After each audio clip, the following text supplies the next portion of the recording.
The great truth of the ages is unity, oneness, wholeness. We see this so beautifully articulated in the ancient Jewish Shema, "Hear, O Israel, the Lord is one." The principle that is fundamental to our quest for truth is that every person is created in the image likeness of the one. And it is in oneness that we can experience health. It is in separation that we experience suffering or sin or lack, limitation of any kind. It's rather interesting that this is a concept that has been held down through the ages, but occasionally has been lost sight of because we've gotten so involved in the outward isms of religion. The very word religion implies the original intent to bring people back to oneness. The word religion comes from re and legere, which mean to bind together again. We find that basically the story of the Old Testament, which many people read, few people really understand, is a story of the going out from God and coming to know want or abandonment or captivity or whatever, and coming back again to God and experiencing wholeness and fulfillment and prosperity. So we see this in the statement, "Acknowledge me in all thy ways and be at peace." We see then that in the teachings of Jesus, the fundamental truth, the secret key of his teaching is in a simple statement that normally is misunderstood because of the emphasis upon the worship of Jesus, when he says, "I and the Father are one." Now this does not imply his own relationship under a special dispensation with God, but it is the fundamental principle and process by which each person comes out of his relationship with the whole. I and the Father are one. I, you, each of us is one with this Father presence, this Father principle. Now this concept is very clearly and classically outlined in Jesus' parable of the Prodigal Son. I refer to this as the greatest story ever told. It's a story that has many dimensions, but when we see it on its deepest aspect, we see it as a fundamental insight into our relationship to the whole of us. I've always felt that the parable of the Prodigal Son contains the whole Bible in a nutshell. Certainly it is the summation of the teachings of Jesus. Let me just give you a brief outline of the story. A certain man had two sons. The younger son demanded his inheritance and went out into the far country where he lived riotously and eventually came to know want, and was reduced ultimately to a position of almost slavery, and we come across him again feeding swine. And eventually, it says, he came to himself, and he began to realize that even the servants in his father's house fared better than he in his present experience, so he said, "I will arise and go to the Father." He came home, and on his arrival, he was showered with blessings, and they had a great party, a great festivity in the honor of his return. Now, a part of the story that often is left out, but is still a part of the same parable, the older son, who did not ask for his inheritance, who did not go out into the far country, he stayed home, he worked faithfully, and yet he was very jealous of the younger son. And so when they had a party for him, he refused to join the party, and he cried out, "They never treated me like this." And the father then said, "Son, thou art always with me, and all that is mine is yours." Now, to understand this parable, or any of the parables of Jesus, or basically any of the stories of the Bible, we must realize that it is the story of one person. It's not the story of a family, of a father and two sons in a literal sense. It's not even the story of man's relationship to God, and the Father symbolizing God as that person or power outside of us. It's the story of one person, the story of you. The two sons representing the unredeemed part of your own nature, and the Father referring basically to the divinity within you, to your own realization of oneness. The Father is the Son, the Christ, the reality of you that is always dependable, no matter how the human of you may become scattered. So when you consider the story, keep in mind always that you're dealing with certain aspects of your own wholeness. Every person is ever on the quest for self-realization. This is a motivation that is a part of our inner self that we can never really silence. This self-realization is only to be found ultimately within the depths in ourselves. But sometimes we go a long roundabout way before we discover this. We are often misled by the senses and by all the outer influences of life into believing that what we're looking for is out there somewhere. It's in the next rung on the ladder of success. It's in having better things. It's in having a good time. It's in the experiences of human life out at the whirling circumference. We see this then, a repetition of the allegory of the Garden of Eden story, where eating of the fruits of the knowledge of good and evil ultimately rejected or ejected Adam and Eve from the garden, who then went out, as it were, much as the prodigal son went out. So the younger brother, who took his substance and went out into the far country, represents a hunger for the fulfillment of sense, of intellect, of materiality, of sex. It is probably true that every person goes through this prodigal stage, so we don't want to just point the finger and say, well, that's terrible that he would do these things. This is a part of the growth stage of us all. Maybe it's a necessary part of our growth. In other words, perhaps we need to go out into the experience of life at the circumference of living so that then we can find where we really are in consciousness and grow back into a sense of oneness, into an experience of spiritual integration.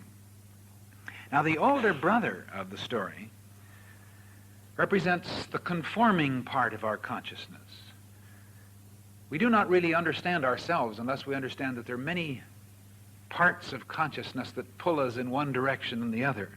This, I think, is beautifully described in Paul's soliloquy when he said, that which I would not, that I do, and that which I would, I do not, and so forth. So this is the part of us that is conforming to the fundamental realizations, the obligations of life. In other words, this part does not break with the inner guide, the inner relationship, to go running off seeking experience in the world, but yet which realizes this inner guide only as a restriction, as an obligation which is very heavy. Perhaps we can best understand the story, the parable of the prodigal son, if we look at the symbols of Harris's I'm okay, you're okay. When he talks about the child part and the parent part and the adult part of consciousness, the younger son could very well be symbolized as the child part of us, the impetuous human person who is not concerned about anything and it just wants to kick up its heels. The older brother, represented by the parent part, which is the prudish, moralistic aspect of ourselves, which says to the impetuousness of the younger brother, no, no, naughty, naughty, this is bad.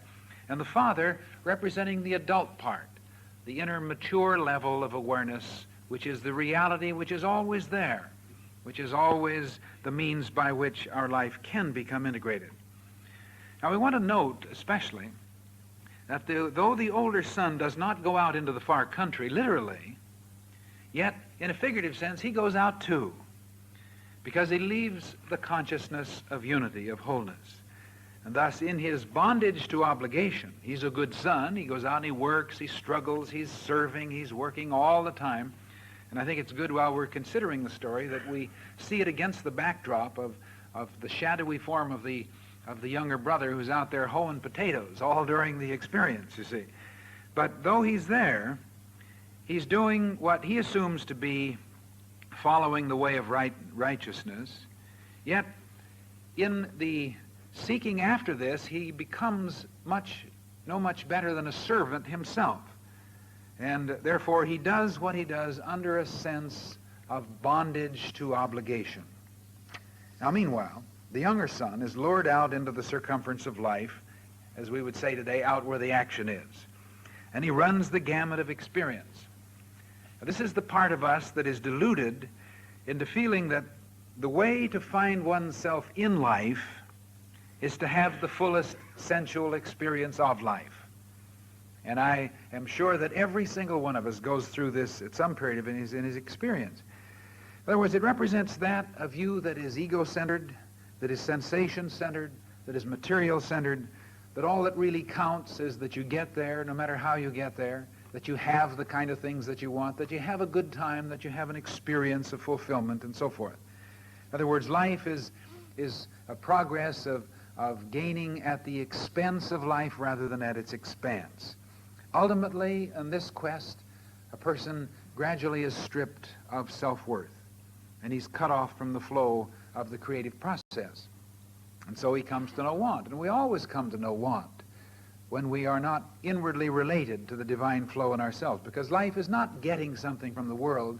Life is releasing something from within ourselves. So in the story it says there's a famine in the land, and so the young man came to know want. Now this symbolizes not so much a lack of material things, though that could be a part of it. Basically it symbolizes a lack of meaning. Suddenly he realized, what on earth is life all about anyway?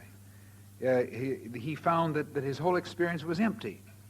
And what he didn't know, but what he gradually became aware of, that meaning can only be found from within. In separation, everything comes to no want. All sickness, all lack, all limitation of life are the result of this sort of separation, this running away, which is cutting ourselves off from our own inner flow. Remember, Jesus clearly said, I of myself can do nothing. The Father within me doeth the works.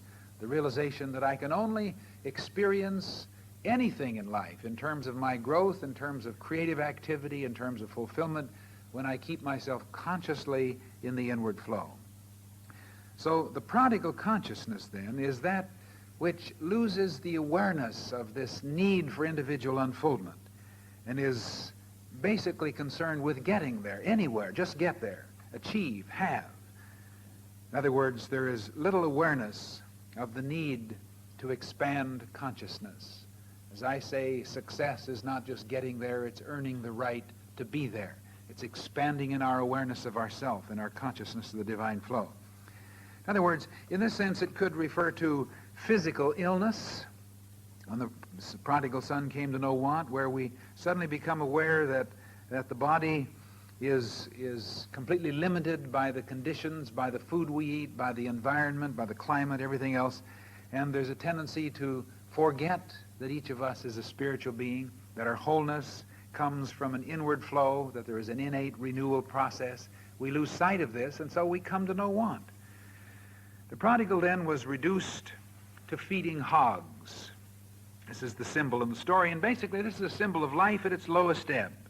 And this was very meaningful to those who read the scripture in the early days, because the hogs, the swine, represented the lowest possible relationship of life. Life at its lowest ebb. It could have meant failure and lack in finances. It could have actually meant success and affluence. But suddenly the discovery that it didn't have any sense, didn't give any meaning. It could indicate a hopeless physical challenge, or it could represent radiant health, but at the same time a general sense of emptiness about life. What's it all about? Where are we going anyway? Where suddenly the values of one's experience become totally confused. So it could be many various symbols of what happens to the person. But it says he came to himself. Now, this doesn't mean that the problem is over by a long shot, but it means that suddenly he comes to a point in the crossroads of life where things begin to move in a new direction. It's like a person is lost in the jungle. He's wandering aimlessly. There's no hope or help for him until he realizes that he's lost. If he thinks he's moving in a meaningful direction, then he's going to run around aimlessly, but he's not aware of it. But the moment he discovers he's lost and admits it to himself, then things begin to change. It doesn't mean that he's suddenly found. This is why people, for instance, in Alcoholics Anonymous, feel that one must, first of all, be willing to recognize that he's beyond help, that he can't help himself.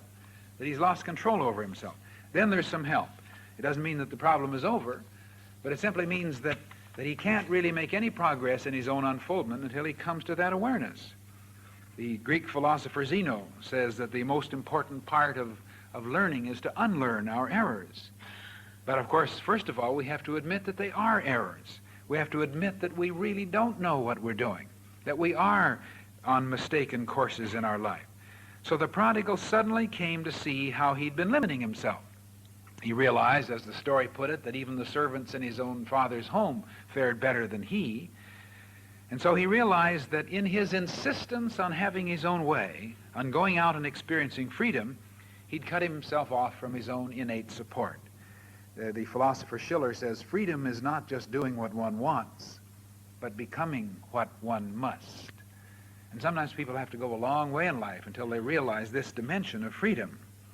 Now, give him credit. The son, when he realizes that he's in a hopeless position, that life is without meaning, when he comes to no want, he doesn't plead with the heavens for help. He doesn't wire home for money, as a youngster might do today. He doesn't criticize and condemn life or blame people around him. He realizes that the problem is the result of his own limitation, that it is self-induced and it could only be solved by self-unfoldment. Now note also, in the parable, the father stands unmoved. And if we could see it in a very symbolic sense, we'd see the son out here having a terrible time, the elder son over here slaving away, and the father here just standing there, very peaceful and calm and composed. Now this symbolizes the stability and the ever-availability of the presence. In other words, the father didn't interfere when the son wanted to go out. The mature part of us doesn't say you can't do that. It's only the parent part of us that says you can't do it. The mature part of us is one and sees only oneness and experiences only wholeness. So the father didn't interfere.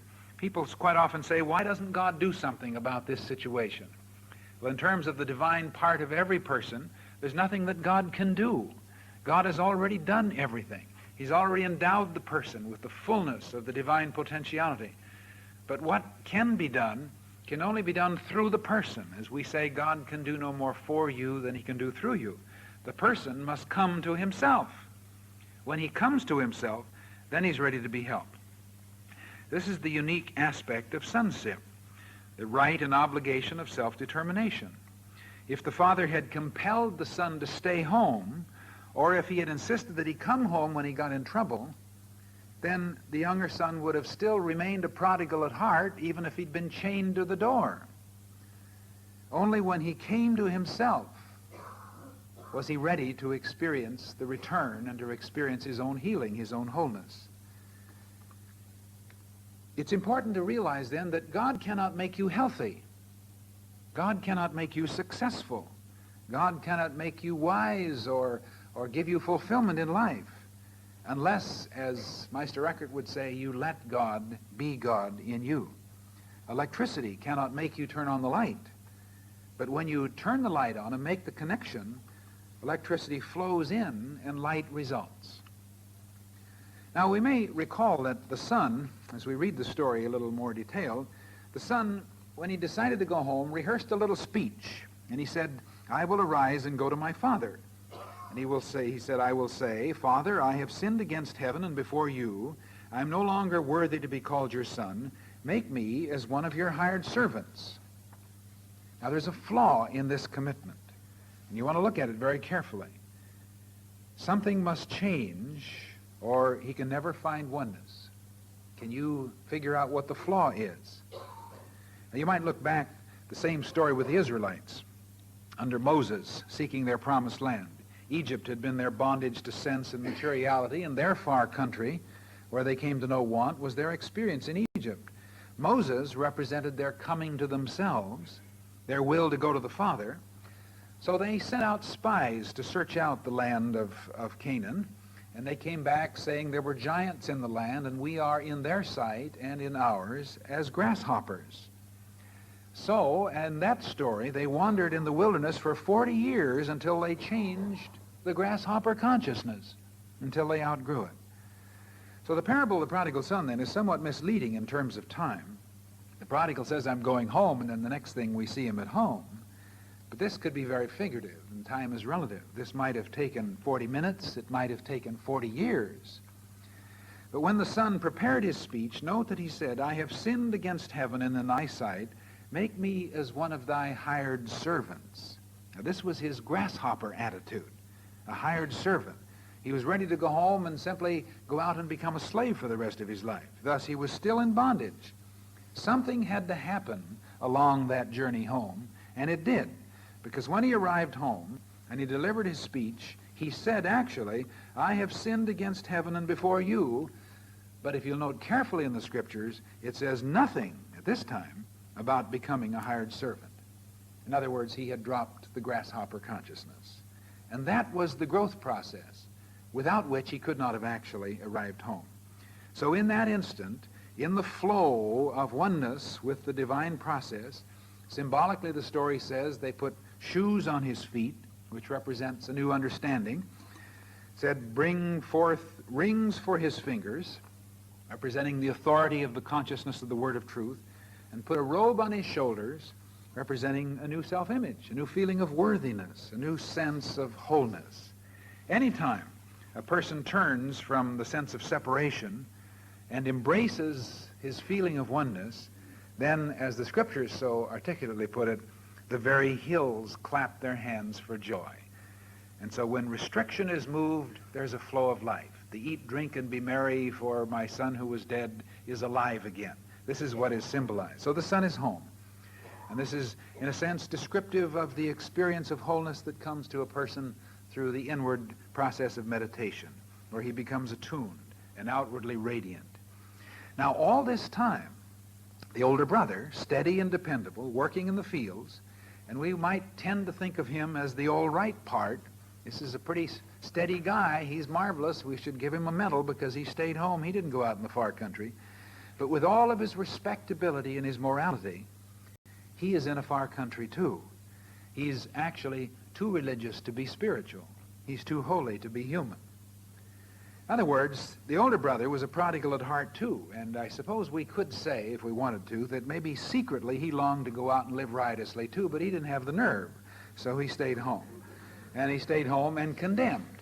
Now, this represents something that happens to all of us. He was restricted by his own parent part. But behind his facade of respectability and moral uprightness, there's jealousy and bitterness and criticism. And he's probably saying, there's no justice. Here I work and slave and deny myself pleasures of life, and what's it gotten me? Have you ever heard that before? In other words, this is something that goes on in the consciousness of all of us. So all through the years of faithfully serving his father, he has been secretly resenting it. This is so often true of a mother who slaves and works with her family and says, my family comes first and I do all these things and so forth. Yet often there's a secret resentment toward it, which comes up at some later time when she says, I've slaved and what's it gotten me? Well, what has it gotten you? What did you expect it to get you? You see. This is a very important thing. I mean, this is hard, but it's only a thing that we need to understand about ourselves, about our own movement of consciousness. So the son, you see, was, the younger son was physically away and spiritually separated, but when he came to himself, the spiritual separation dissolved. But you see, the older brother, while he's right there all the time, yet he's in a servant consciousness too. And while he's physically at home, he's spiritually separated. Now, in the pouting of the older brother, we can see the story of Mary and Martha again. We see Martha demanding that Mary should do some of the work, while Jesus said that Mary has chosen the good part. And we only understand this if we see both the Mary and the Martha as one, part of the same person, not some other person.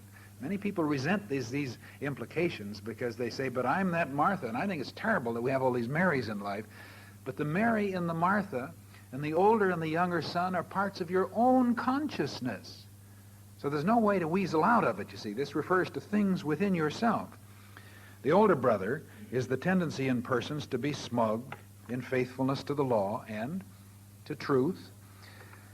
How the older brothers of life relish to point out the flaws of others. Many persons in their study of metaphysics become older brothers at heart and go out into the world and let everybody know how great it is that they're students of truth, and spend most of the time criticizing people who will have nothing to do with truth, or people who are so negative.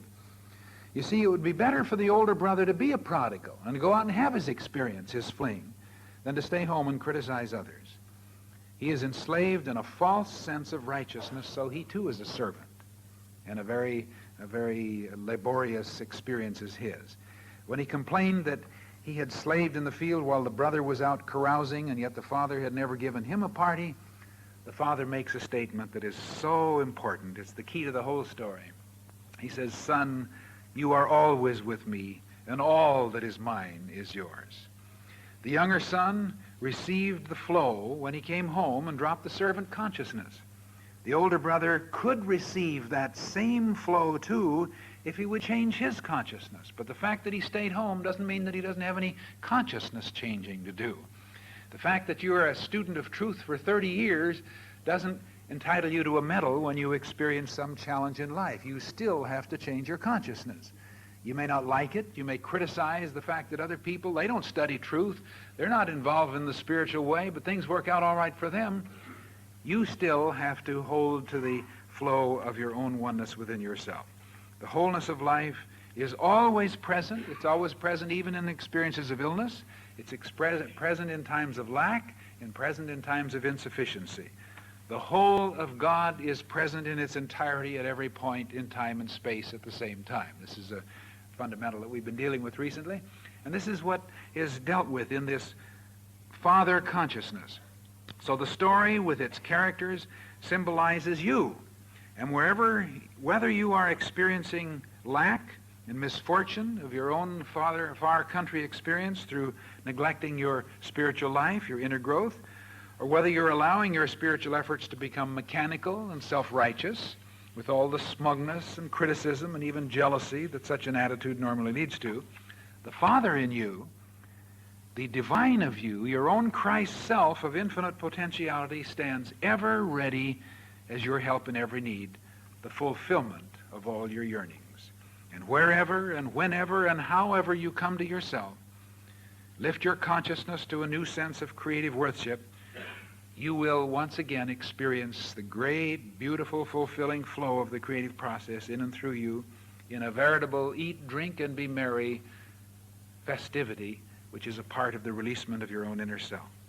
So then, this really is the story of every man. It's the story of you. Recognize it as your story. The younger brother, the older brother, and the father. Meditate long upon it. See it as a tremendous insight into the processes that are taking place within you. And as Jesus said, you shall know the truth, and the truth shall make you free.